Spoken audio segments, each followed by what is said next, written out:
Le Petit Prince, chapitre 1.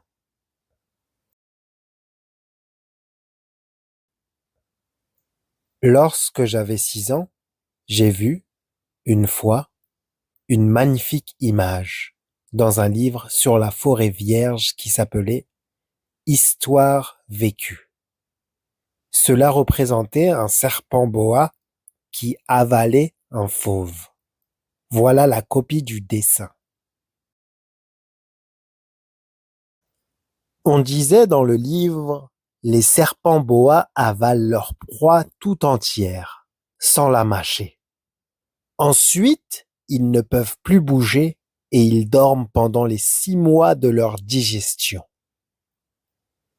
J'ai alors beaucoup réfléchi sur les aventures de la jungle et, à mon tour, j'ai réussi, avec un crayon de couleur, à tracer mon premier dessin. Mon dessin numéro 1. Il était comme ça. J'ai montré mon chef-d'œuvre aux grandes personnes et je leur ai demandé si mon dessin leur faisait peur. Elles m'ont répondu: pourquoi un chapeau ferait-il peur? Mon dessin ne représentait pas un chapeau. Il représentait un serpent boa qui digérait un éléphant. J'ai alors dessiné l'intérieur du serpent boa afin que les grandes personnes puissent comprendre. Elles ont toujours besoin d'explications. Mon dessin numéro 2 était comme ça. Les grandes personnes m'ont conseillé de laisser de côté les dessins de serpents boa ouverts ou fermés et de m'intéresser plutôt à la géographie, à l'histoire, au calcul et à la grammaire. C'est ainsi que j'ai abandonné, à l'âge de 6 ans, une magnifique carrière de peintre. J'avais été découragé par l'insuccès de mon dessin numéro 1 et de mon dessin numéro 2.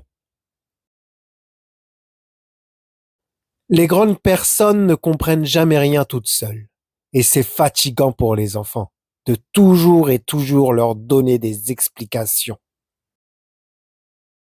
J'ai donc dû choisir un autre métier et j'ai appris à piloter des avions. J'ai volé un peu partout dans le monde. Et la géographie, c'est exact, m'a beaucoup servi. Je savais reconnaître du premier coup d'œil la Chine de l'Arizona. C'est très utile si l'on est égaré pendant la nuit. J'ai ainsi eu, au cours de ma vie, des tas de contacts avec des tas de gens sérieux.